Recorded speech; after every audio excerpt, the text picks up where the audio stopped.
नमस्कार दोस्तों, मैं नेहा और आप देख रहे हैं अपना YouTube channel the Neha Mrinal show. आज हम राफेल के बारे में जानेंगे और राफेल निर्माता कंपनी दसा और टाटा एडवांस सिस्टम के बीच समझौता क्या है इसको भी समझेंगे।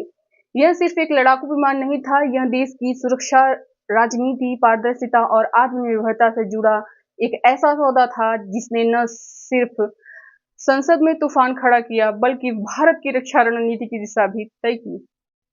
भारत को क्यों चाहिए था नए लड़ाकू विमान? 1999 का कारगिल युद्ध भारत को एक बहुत ही स्पष्ट संदेश देकर गया। भारतीय वायुसेना को आधुनिकीकरण की सख्त जरूरत है।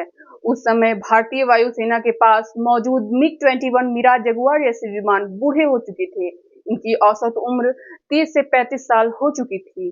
2001 में रक्षा मंत्रालय ने एक योजना शुरू की, MMRCA प्रोग्राम, यानी medium multi role combat aircraft. इस योजना का उद्देश्य था दुनिया भर से एक ऐसा मल्टी रोल विमान चुनना जो air to air, air to ground, recce और इलेक्ट्रॉनिक वॉरफेयर जैसे सभी कार्यों को निभा सके। वैश्विक प्रतिस्पर्धा विमान में 6 अंतरराष्ट्रीय कंपनियों ने अपने विमान पेश किए, जिसमें फ्रांस के दसॉ राफेल, यूरोप के यूरोफाइटर टाइफून, अमेरिका का F-16 और अमेरिका का FA-18 सुपर हॉर्नेट और स्वीडन का साब ग्रिफिन तथा रूस का मिग-35। इन सभी का तकनीकी रूप से परीक्षण करने के बाद भारत ने 2012 में घोषणा की कि दसा राफेल ही सबसे उपयुक्त है। पहली डील 126 विमानों की योजना थी। 2012 में यूपीए सरकार ने दसा के साथ 126 विमानों की डील पर बातचीत शुरू की। 90 विमान भारत में हिंदुस्तान एरोनॉटिक्स लिमिटेड HAL द्वारा बनाए जाने थे और 36 फ्रांस से आने थे। मगर दो बड़ी समस्याएं थी, कीमत तय नहीं हो पा रही थी। दसा को हाल की गुणवत्ता और डिलीवरी शेड्यूल पर संदेह था। परिणाम, डील आगे नहीं बढ़ पा रही थी। एनडीए सरकार और नई डील में 36 विमानों की G2G डील साइन हुई। 2014 में मोदी सरकार के आने के बाद इस प्रक्रिया को तेज किया गया। अप्रैल 2015 में प्रधानमंत्री नरेंद्र मोदी ने फ्रांस यात्रा के दौरान अचानक ऐलान किया कि भारत सीधे फ्रांस सरकार से 36 राफेल विमान खरीदेगा। यह समझौता अब सरकारी से सरकारी, गवर्नमेंट टू गवर्नमेंट डील बन गया। 23 सितंबर 2016 को समझौते पर औपचारिक हस्ताक्षर हुए।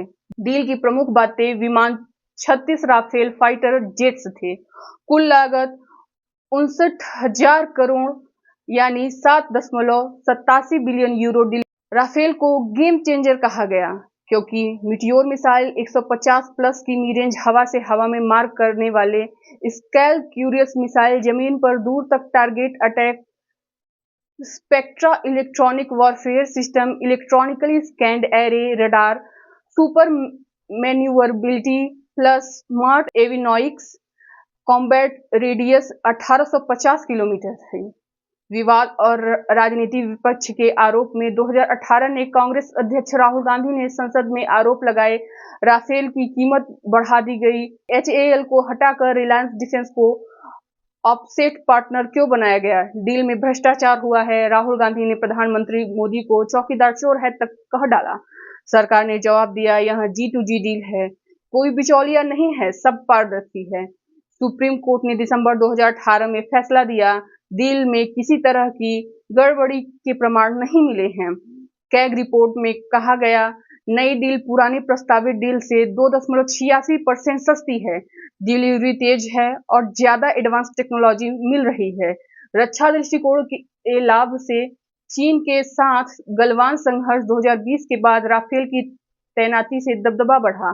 पाकिस्तान को भी संदेश गया, अब भारत सिर्फ जवाब नहीं देगा, पहले भी मार सकता है। ये विमान किसी भी मौसम, ऊंचाई या ऑपरेशन में काम आ सकता है। ऑफसेट और मेक इन इंडिया: दसा और अन्य विदेशी कंपनियों को भारत में 50% राशि का निवेश करना था। टेक्नोलॉजी ट्रांसफर, मेंटेनेंस, रिपेयर और अपग्रेडेशन फैसिलिटी: भारतीय स्टार्टअप के साथ भागीदारी, कुछ पुर्जे भारत में बनने लगे हैं।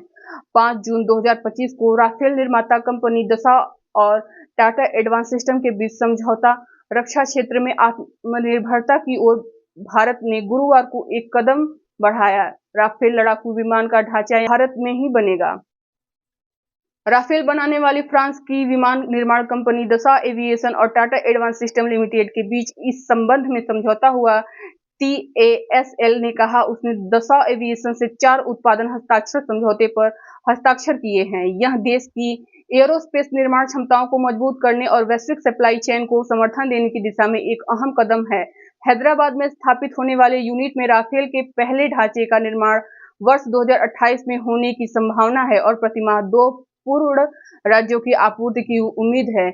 यह सौदा क्या दर्शाता है? राफेल डील एक विमान सौदा नहीं था, यह राजनीति का मुद्दा बना, आधुनिक रक्षा रणनीति की जरूरत बन गया, पारदर्शिता और जवाबदेही पर बहस का केंद्र बना। और यह दिखाता है कि रक्षा सौदे सिर्फ सैन्य नहीं, रणनीतिक भी होते हैं। आज जब राफेल भारतीय आसमान में गर्जना करता है तो केवल भारत की ताकत नहीं दर्शाता, यह उस राजनीतिक, रणनीतिक और तकनीकी के यात्रा की कहानी है जिसने भारत को 21वीं सदी की एक सैन्य महाशक्ति बनने की ओर अग्रसर है। यह रहा आज का अंक राफेल और भारत। क्या आपको यह अंक पसंद आया? तो कमेंट करें, लाइक करें, शेयर करें और सब्सक्राइब करें। धन्यवाद। जय हिंद।